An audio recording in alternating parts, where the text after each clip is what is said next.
우리는 그 전 시간에 승천하신 예수님께서 준비해 놓으신 주님의 선교 지상 명령 계획을 우리가 들었고, 이제 사도행전을 통하여서 하나님 나라의 역사가 진행되는 과정을 살펴보게 되었습니다. 이 사도행전은 크게 세 파트로 나뉘어 있는데, 1부는 7장까지 오순절 성령 강림 사건을 중심으로 예루살렘 초대교회가 설립되는 장면이 7장까지 나오게 됩니다. 그리고 두 번째 파트는 12장까지 유대와 사마리아, 팔레스타인 전역과 수리와 안디옥까지 복음이 확정되는 그런 내용이 두 번째 파트가 되겠습니다. 그리고 세 번째, 제3부는 마지막 장까지인데, 그 수리와 안디옥에서부터 제국의 수도 로마까지, 즉 땅끝까지 복음의 확장을 다루는 내용으로 구성이 되어 있습니다. 우리가 지난주에 살펴본 사도행전 1장은 주님의 명령에 따라 성령 강림을 대망하며 합심 기도하는 제자들의 모습, 그리고 그 과정에서 가룟 유다를 대신할 새 사도 마띠아를 선출하는 과정을 1장은 기록하고 있습니다. 거기에 보면은 베드로는 유다의 배신과 죽음을 성경적으로 해석하여 풀어내는 것을 우리는 볼 수가 있습니다. 이 가룟 유다의 문제는 제자들에게는 풀리지 않는 큰 응어리였습니다. 왜 유다가, 어째서 주께서 친히 택하신 사도가 자기들의 무리를 떠나 배반과 죽음의 길로 가게 되었던가? 이것이 지어지지 않는 큰 의문이었습니다. 그것을 베드로는 시편을 근거로 가룟 유다의 배반은 성경의 예언이 성취된 사건이다, 이렇게 설명을 한 것입니다.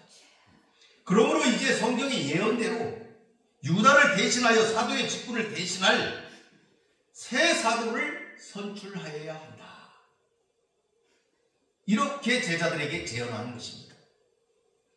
그렇게 해서 1장에 보니까 마띠아가 새로운 사도로 선출이 되었습니다. 그런데 여러분들 그거 들어보셨습니까? 신학자들이나 바울을 신봉하는 바울 신학자들, 그런 분들 중에서는 이때 베드로가 새로운 사도를 뽑은 것이 잘못된 것 아니냐.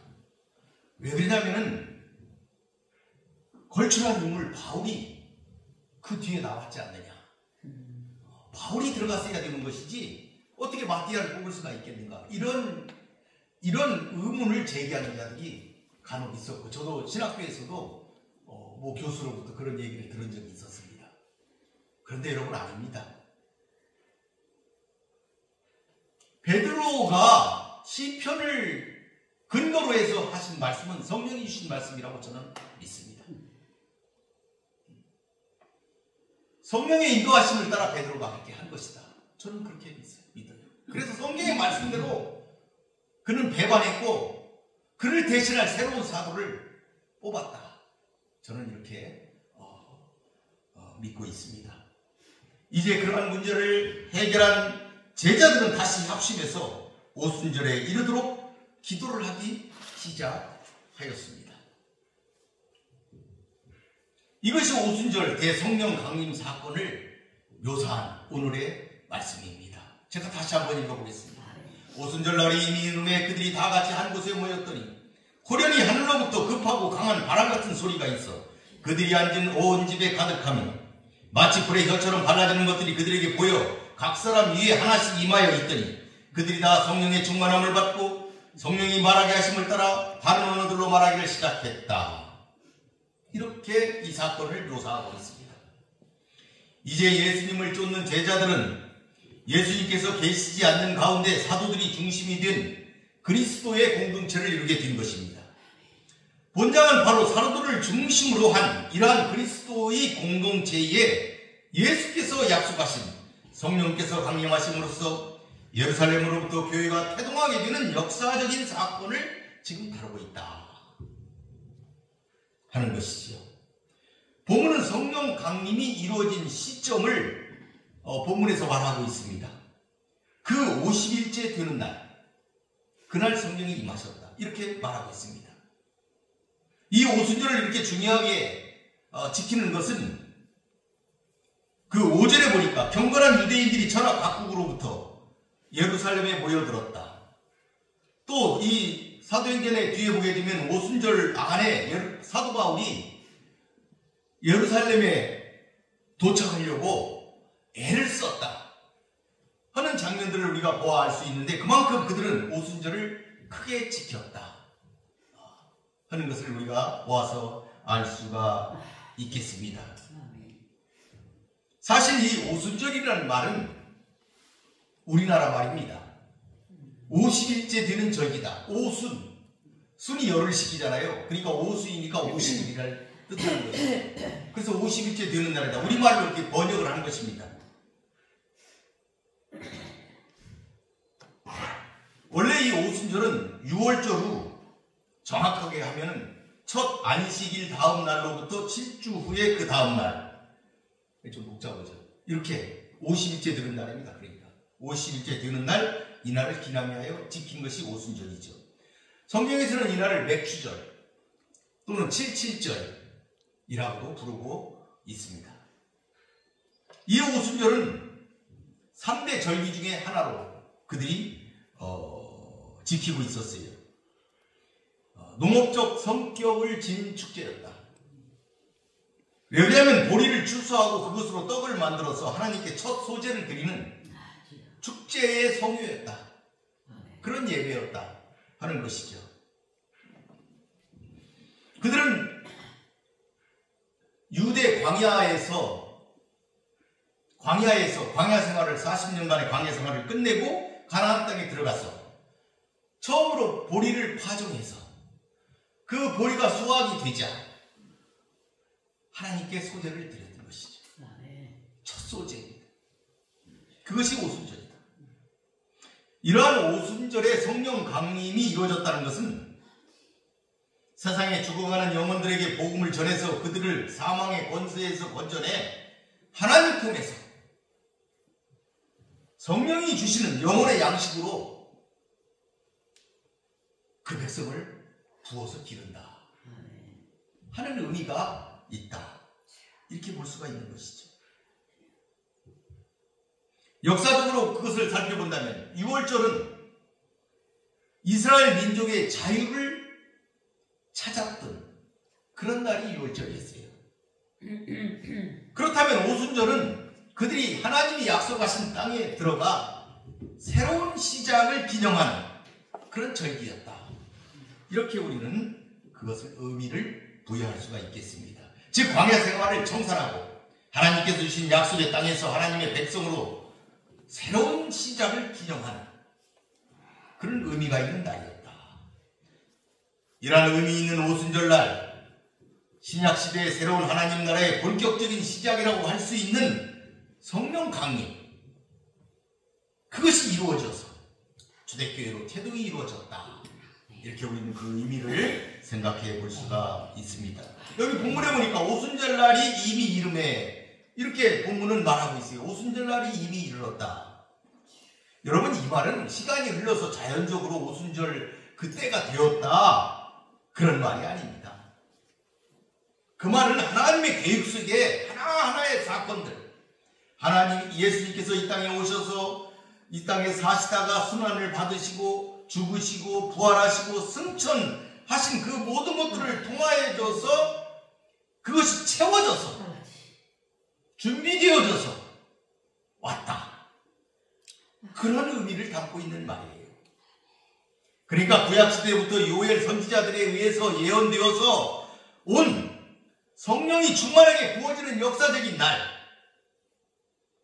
그러한 날이 드디어 오게 되었음을 강조하기 위하여 나타낸 표현이 그러한 표현이다. 오순절날이 이미 이르렀다, 그렇게 말하고 있는 것입니다. 그래서 그들은 거기서 다 같이 모여 한 마음을 가지고 기도에 힘쓰게 된 것입니다. 여러분들도 그들처럼 기도에 힘쓰시는 여러분이 되시기를 바라겠습니다. 아멘. 그때 그곳에 하늘로부터 급하고 강한 바람 같은 소리가 내려와 온 집에 가득하고 불의 혀 같은 것이 각 사람에 머물러 있었으며 모인 물이 전원이 성령의 충만함을 받아 다른 방언으로 말하게 되었다. 이렇게 성경은 기록하고 있습니다. 이 말씀을 살펴보면 성령이 임함으로 나타난 결과가 마치 바람, 불, 방언 뭐 이렇게 보이지만은 좀 더 정확하게 살펴보면 이 세 가지는 모두 다 초자연적인 어떤 것들을 나타내기 위한 상징들일 뿐이다 하는 것을 우리가 알아야겠다. 그럼 급하고 강한 바람 같은 소리 이렇게 얘기를 했는데 이게 뭘까? 급하고 강한 바람 같은 소리, 그것을 다시 정확하게 번역하면은 강한 바람이 으르렁대는 듯한 소리.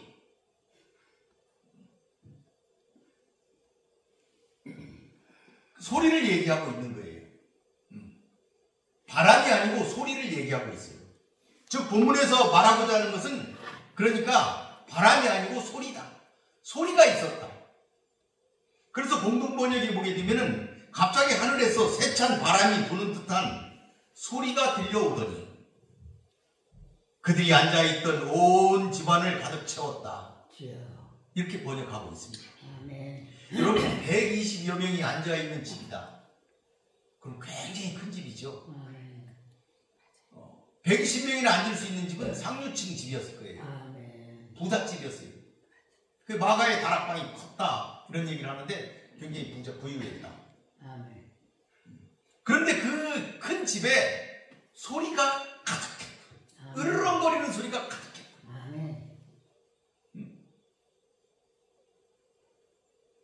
굉장히 무섭고 놀라운 어떤 광경을 우리는 상상해 볼 수가 있겠습니다. 그 3절에서도 보게 되니까 불에 대해서 얘기하고 있어요. 그런데 불이 아니고 갈라지는 것. 갈라지는 것이 보였다 이거예요. 불처럼 갈라지는 것.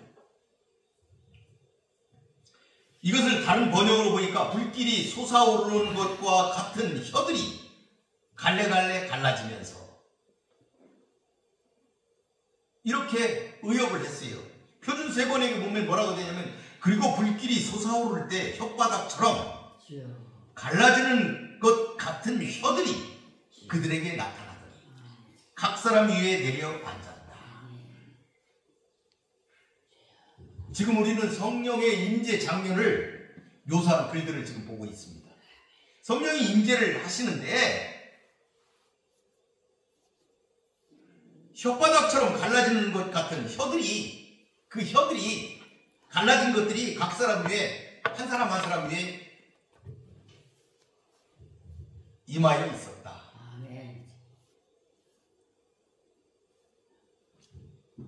하는 것을 우리가 볼 수가 있겠습니다. 그러니까 한 사람 한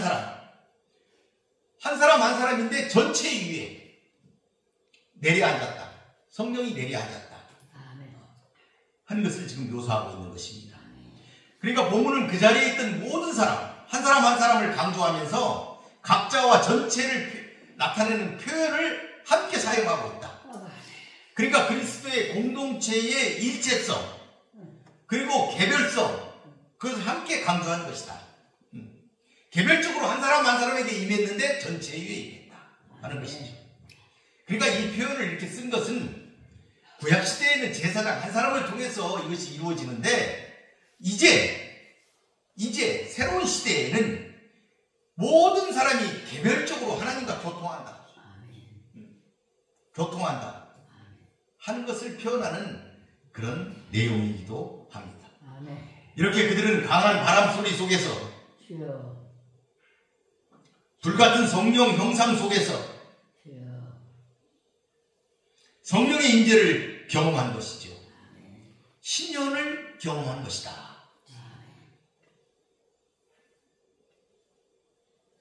그러니까 예수님께서 앞에서 말씀하신 대로 성령으로 세례를 받은 것입니다. 이것이 성령 세례입니다. 그들은 그 약속하신 것을 받았습니다. 그래서 그들은 성령 충만함을 받게 되었다 하는 것이죠. 그러니까 이 본문의 내용은 예수님께서 이미 앞에서 약속하신 말씀들과 다 병행을 이루는 것입니다. 다른 얘기가 아니고 같은 얘기를 지금 병행해서 하고 있는 것이다. 우리는 이렇게 이해를 해야 하겠습니다. 여러분 누가복음 24장 49절에 보게 되면은 누가복음 24장 49절에 보게 되면은 이렇게 되어 있어요. 볼지어다 내가 내 아버지께서 약속하신 것을 너희에게 보내리니 너희는 위로부터 능력으로 입혀질 때까지 이 성에 머물라. 약속하신 것을 보내겠다. 그래서 그거로부터 위로부터 능력으로 입혀질 때까지 능력을 받는 걸 지금 얘기하고 있어요. 능력을 받을 때까지 이 성에 머물렀어라. 그러니까 약속하신 것을 보내게 되면 성령이 임하게 되면 능력을 받는다 하는 것을 마태복음 24장은 기록하고 있고 사도행전 1장 8절을 보게 되면 오직 성령이 너희에게 임하시면 너희가 권능을 받고 똑같은 말씀이에요. 권능을 받는다 그랬어요. 네. 권능 받고. 성령이 임하시면 권능을 받는다. 아멘. 누가복음 24장에서도 내가 약속한 것을 너희에게 보내게 되면 너는 위로부터 능력으로 입혀진다. 아멘. 같은 표현이다 이 말이에요. 아멘. 이 모든 구절들은 모두 성령 세례를 통하여서 성령의 충만함을 받은 그 결과에 대한 기록을 지금 기록하고 있는 것이죠.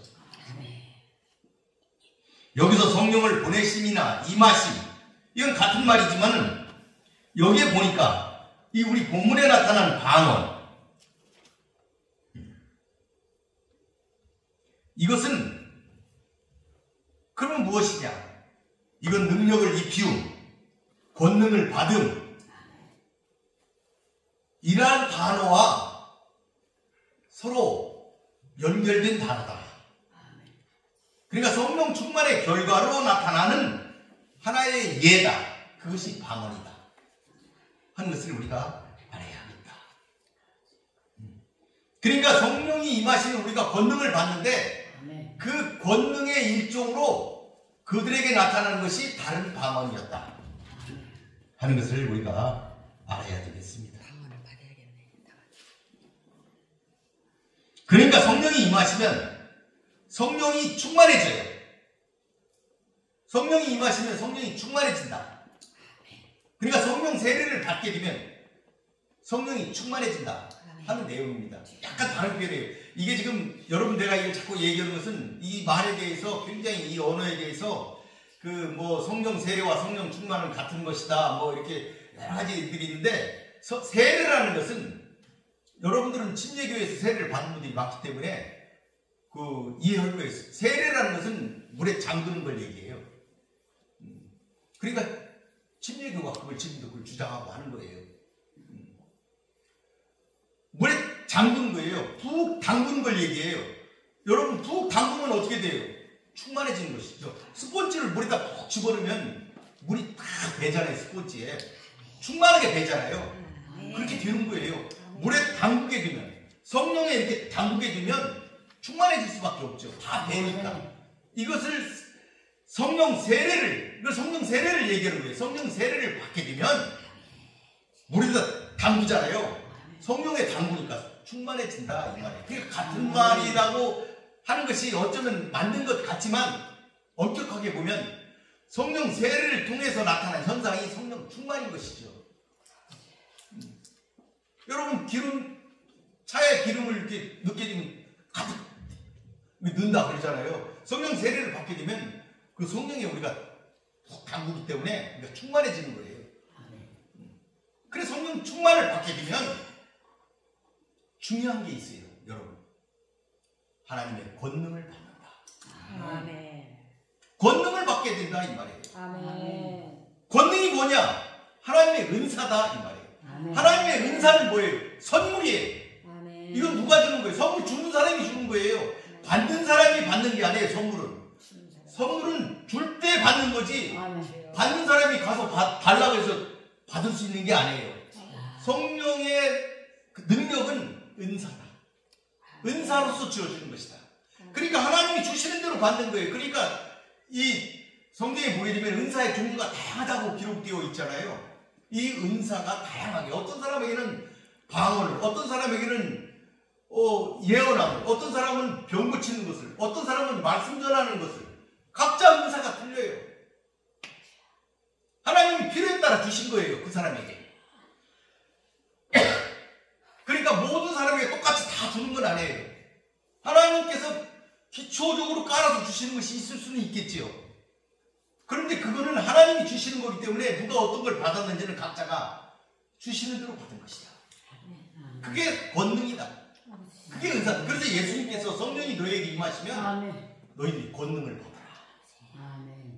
권능을 받아라.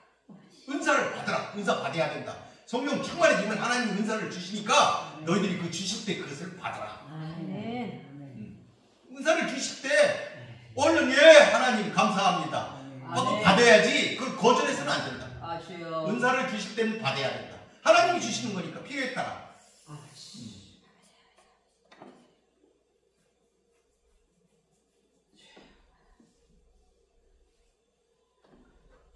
그래서 예수님께서는 성령이 너희에게 임하시면 너희가 권능을 받아라.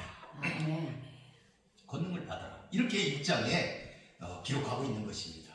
그 권능은 뭐냐? 증인이 되어서 말씀을 전하는 필요한 권능을 받아라 하는 것이었죠. 그런데 오늘 우리가 이 본문에서 얘기하고 있는 이 방언, 그들은 그 권능으로 뭘 받았어요? 지금 하나 받았는데 다른 방언을 받았다. 근데 이 방언이 좀 특별하다 하고 볼 수 있는 것이죠. 왜 그러냐면은 이들이 받은 이 방언은 앞으로 전개되는 성경 속에서 한 번도 다시 나타나지 않아요. 이런 방언은 없었어요. 그리고 지금도 역사 속에서 이렇게 단체로 각 나라 말들로 이렇게 되는 이런 방언을 받은 일이 기록이 없습니다. 개별적으로는 모르겠어요. 근데 기록이 없습니다. 성경에 나타나지 않고 있어요. 그러니까 특별한 방언을 받았다. 다른 곳에서는 이런 은사가 보고되지 않았다. 그리고 성경에 나타난 방언도 여러분 성경의 방언에 대해서 설명한 그 구절이 많잖아요. 그런데 좀 이거하고는 틀리다. 성경에 나타난 방언들은 통역하는 사람이 필요하다. 별도의 통역하는 사람이 필요하다 하는 것을 나타낸 것으로 보아서 이때 사도행전 2장에 나타난 이 방언하고는 조금 차이가 있었다 하는 것을 우리가 깨달아 알아야 하겠습니다. 그러니까 이때 사도들이 받은 이 방언은 성령 충만의 결과로 나타난, 그래서 하나님이 주신 권능의 하나였다. 한 예였다. 권능의 전부가 아니고 그 중에 한 가지였다.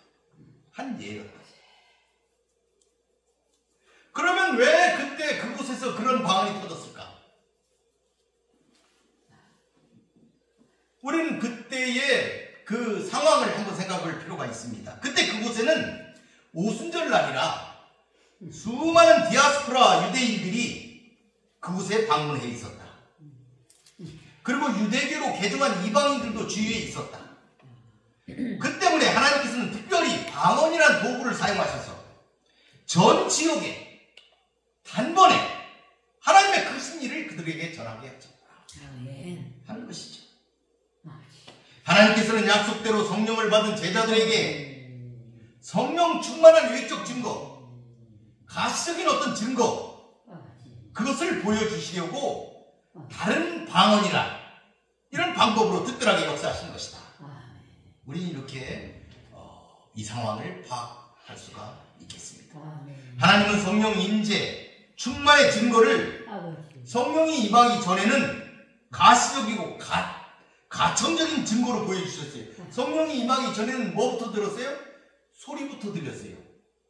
무시무시한 막 으르렁거리는 듯한 소리가 들리고 그 다음에 막 이 불이 떨어지는 것 같은 그런 것을 그들에게 보여주셨어요. 가시적이고 가청적인 것 임재하기 전에 그렇게 보여주셨어요. 성령이 임재한 후에는 주위에 있던 사람들이 이해할 수 있는 각국의 언어로서의 방언을 그들에게 행하게 하셔서 성령 충만의 외적인 표징을 보다 확실하게 또다시 그들에게 보여주신 것이다. 계속하여 제자들에게 그 증거들을 보여주신 것이다. 이렇게 우리는 이해할 수가 있겠습니다. 세 번째 보게 되면 4절의 방언의 기도, 방언의 경우도 누가는 표현하기를 방언이 이게 방언 이렇게 표현한 것이 아니고 다른 방언이다 이렇게 표현을 해가지고 그와 같은 차이점을 성경에 기록을 해놓았다 하는 것을 우리들이 깨달아 알 수가 있겠습니다. 일반적인 개념의 방언이 아니었다 하는 것을 우리가 알아야 합니다. 즉 성령님은 그들이 사용하지 않는 다른 종족들의 언어로 말하게 하셨어요. 그런데 여러분 창세기 11장에 보게 되면은 하나님의 도움 없이 인간 스스로의 힘으로 살려고 했던 인간의 교만함을 상징하는 바벨탑이 쌓아 올려져 있을 때 그때 하나님께서 인간의 언어를 나누셨다. 이렇게 창세기 11장은 기록하고 있습니다. 그런데 이제 예수님의 십자가 구속의 사역의 결과 이 땅에 오신 성령님이 역사하자 여러 가지 언어가 모두 소통되는 역사가 일어났다 하는 것입니다. 따라서 바벨탑에서 언어의 분리가 인간과 하나님, 인간 상호간의 단절을 상징하였다면 오순절에서의 언어의 장벽이 무너지는 것은 성령의 역사로 하나님과 인간 그리고 인간 상호간 관계가 회복되고 회복이 가능함을 보여주는 상징적인 사건이다. 이렇게 우리는 볼 수가 있는 것이죠. 이제 하나님께서는 복음을 통하여 흩어진 그의 백성들을 하나로 모으고 계심을 본 사건을 통하여 우리는 깨달을 수가 있는 것이죠. 이상의 내용을 정리하면 본 단락에서 언급되고 있는 바람이나 불, 방언 이런 상징의 매체는 성령 강림 시 일어난 특별한 현상을 강조하기 위해 하나의 비유의 대상으로 삼은 것입니다. 그것을 우리가 알아야 하겠습니다. 단지 누가는 성령 강림으로 인한 초자연적인 현상을 인간의 가장 기본적인 감각기관들인 귀와 눈과 입과 관련된 세 가지 자연 현상에 비유해서 알아볼 수 있도록 기록한 것이다.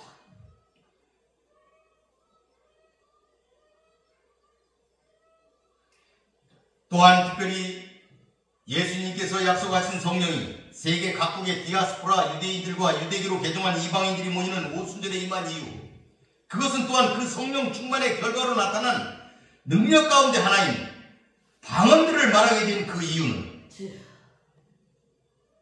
그 이유, 오순절에 임한 이유, 방언이 터지게 된 그 이유, 그것은 성령이 임하면 복음을 땅 끝까지 전하는 예수님의 예언적인 명령과 맥이 닿아 있는 그런 일이었다. 그러니까 예수님의 지상 명령을 이루기 위한 그런 사건으로 일어난 그 같은 일들이었다 하는 것을 우리들이 깨달아야 되겠다. 그래서 그들의 첫 사역이 각 종족에 대한 복음 전도였다. 하나님의 큰 일을 전하는 것이었다 하는 것이었죠. 이것은 성령에 의해서 강권적으로 일어난 놀라운 사건이었어요. 앞으로의 방향을 보여주는 사건이었다 하는 것입니다. 그러므로 우리는 이 오순절 성령 강림 사건에서 알아야 할 게 몇 가지 있습니다. 첫째는 오순절 성령 강림은 예수님의 순환과 부활, 승천에 따른 연속적인 구원 사건의 연장선 속에서 일어난 일이다 하는 것입니다. 사도 베드로는 이에 대해서 사도행전 2장 33절에 이랬어요. 하나님이 오른손으로 예수를 높이심에 그가 약속하신 성령을 아버지께 받아서 너희가 보고 듣는 이것을 부어주셨다. 이렇게 사도 베드로가 말하고 있습니다. 즉 예수님께서는 성령을 하나님께로부터 받아서 제자들에게 부어주신 사건이다. 이 사건이란 그런 사건이다 하는 것이죠. 다시 말하면 이는 오순절 성령 강림 사건이 별개의 사건이 아니라 그리스도께서 순환을 당하시고 부활하사 승천하심으로 비로소 이루어지게 된 연속된 사건의 하나였다 하는 것을 우리들이 알아야 되겠습니다. 그러니까 그리스도의 십자가 대속으로 성취된 이 구원, 그것을 승천하신 그리스도께서 성령을 부어주심으로써 그 성취된 구속의 그 효력을 성령을 통해서 만민에게 확대시키고 적용시키게 하셨다는 것이죠. 성령을 통해서 이것이 널리 전파되게 하셨다 하는 것입니다. 그러니까 순환과 부활, 승천, 성령, 강림 이런 것은 각각 하나로 떼어서 생각할 수 없는 일련의 연속적인 구속 사건이다 하는 것을 우리들이 분명하게 알아야 합니다.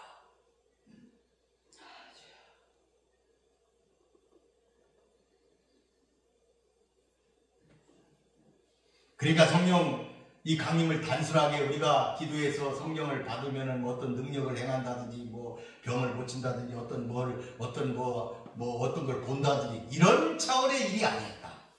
구속 사건의 일이었다.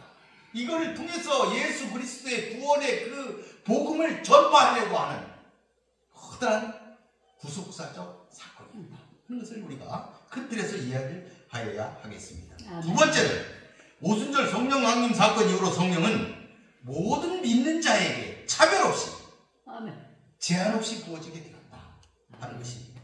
사실 이 성령님은 삼위일체 하나님 가운데 제3위 하나님이십니다.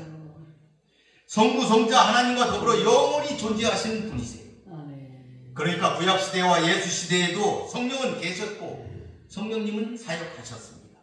그러나 성령님께서는 이전에는 극히 제한된 소수에게만, 그것도 항구적이 아니라 일시적으로 임재하셨을 뿐이었습니다. 그러나 이제 요엘의 예언대로 하나님의 영이 예수를 주로 믿는 모든 육체에 부어지게 되었다.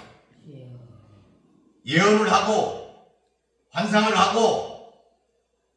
보고 꿈을 꾸는 것은 구약시대에는 일부 선지자들에게만 계시의 수단으로 지어졌습니다. 하지만 오순절 사건을 통하여서 젊은이들이나 노인이나 남녀 구분 없이 누구에든지 예수를 주로 믿는 누구든지 성령의 계시와 조명을 받아 구원의 진리를 깨달을 수 있게 된 것이다. 우리 모두가 예언을 하고 환상을 보고 꿈을 꾸는 것, 그것을 하나님께로부터 받을 수 있게 되었다 하는 것을 우리가 알 수가 있게 된 것입니다. 셋째는 이 오순절 성령 강림 사건 이후로 구원받은 공동체의 개념이 구약 선민 이스라엘 그거에서 신학교회로 전환되었다 하는 것입니다. 즉 오순절 성령 강림 이후로는 누구든지 주의 이름을 부르는 자는 구원을 얻게 된 것이에요. 회개하고 예수 그리스도의 이름으로 세례를 받고 죄 씻음을 받으면 죄사함을 얻게 되고 성령을 선물로 받게 되는 놀라운 일이 일어나게 되었다. 그러니까 이 구원의 축복이 유대인에게만 온 게 아니고 주의 이름을 부르는 모든 자들에게 임하게 되었다 하는 것을 우리들이 알아야 하겠습니다. 이 구원의 은총은 유대인에게만이 아니라 먼 곳 이방인들 곧 하나님이 주님의 주권으로 부르시는 모든 인간을 대상으로 베풀어지게 된 것이다. 그것을 알아야 됩니다. 그래서 사도들의 첫 사역이 각 나라 각 지역에서 온 그 모든 자들에게 전한 그 복음 전파였다. 첫 사역이 그들에게 전한 복음 전파.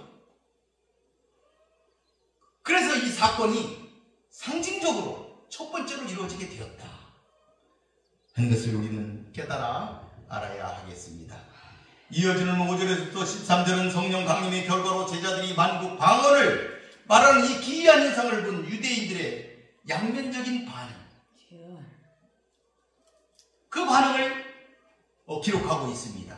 그들은 유럽과 소아시아, 중동, 아프리카, 북부 등 자신들이 흩어져 살던 사람들로 6월절에 맞추어 예루살렘을 찾아 오순절 때까지 예루살렘에 머물러 있던 디아스포라 유대인들이었습니다.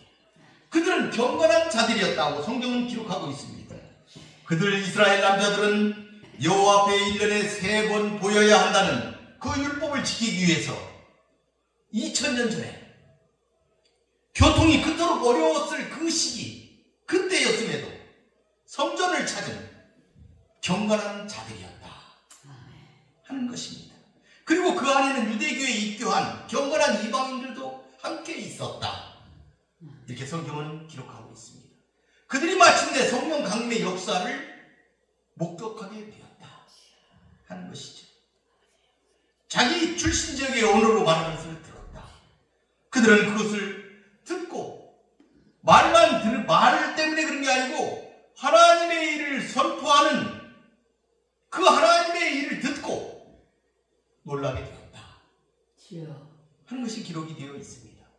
여기에는 성령님의 목적이 분명하게 있을 것이다 하는 것을 우리가 알 수가 있습니다. 이 종교적 열심이 강한 각국의 많은 이들에게 성령 강림의 강력한 역사를 그들이 보게 함으로써 새롭게 태동하는 교회에 대한 이해, 교회의 일원이 되게 하기 위한 선교적인 목적이었다, 이렇게 말할 수 있을 것입니다.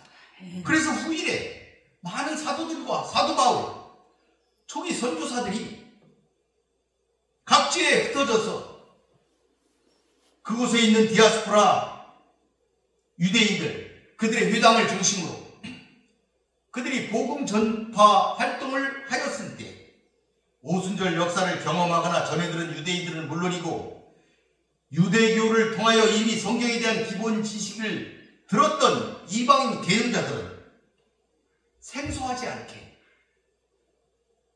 사도들과 선교사들이 전한 복음을 받아들일 수 있게 되었다.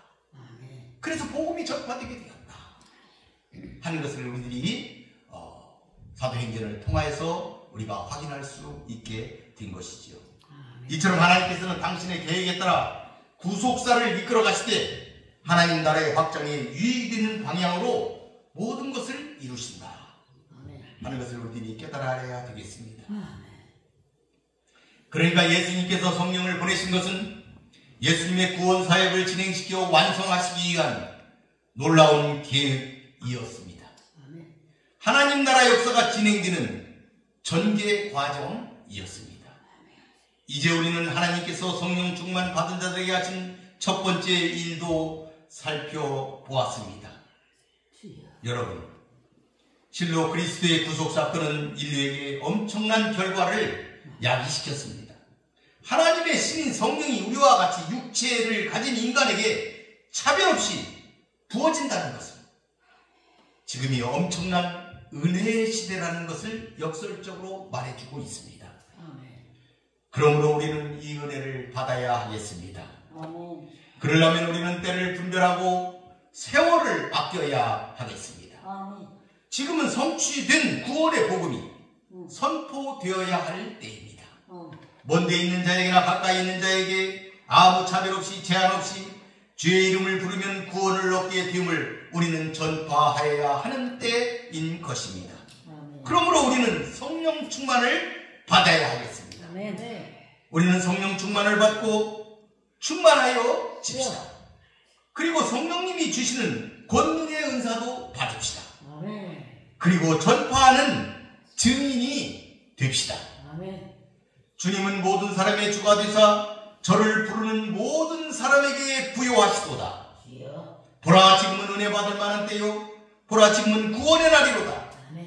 사도 바울의 침이 우리의 귀에 생생하게 울리고 있습니다. 우리 모두 그 길에 섭시다. 성령 충만한 자의 길에 섭시다. 그리고 예수님의 증인이 우리 모두 되십시다. 마치겠습니다. 고맙고 감사하신 아버지 하나님 감사합니다. 오늘은 우리 주님께서 우리에게 주신 성령이 오신 오순절 그 놀라운 사건을 돌이켜 보았습니다. 오순절 성령 강림 사건을 통하여 그들이 성령 세례를 받고 성령이 충만하여져서 하나님 신 권능을 받고 그들이 다른 방언으로 그곳에 모인 모든 하나님의 백성들에게 하나님의 놀라운 사건을 전하는 놀라운 광경을 우리들이 살펴보았습니다. 거룩하신 아버지 하나님, 우리도 성령 세례를 통하여 충만해지게 하소서. 하나님이신 은사를 받게 하여 주시옵소서. 그리하여서 하나님의 증인이 되게 하여 주시옵소서. 지금은 복음 전파의 때이고 은혜의 때이오니 이것에서 벗어나지 않는 사랑하는 성도들이 되어서 하나님께 영광 돌리는 귀한 역사를 감당하는 사랑하는 교우들과 그리고 이 방주 기도원이 되게 하여 주시옵소서. 아멘. 예수님의 이름으로 기도올리나이다. 아멘.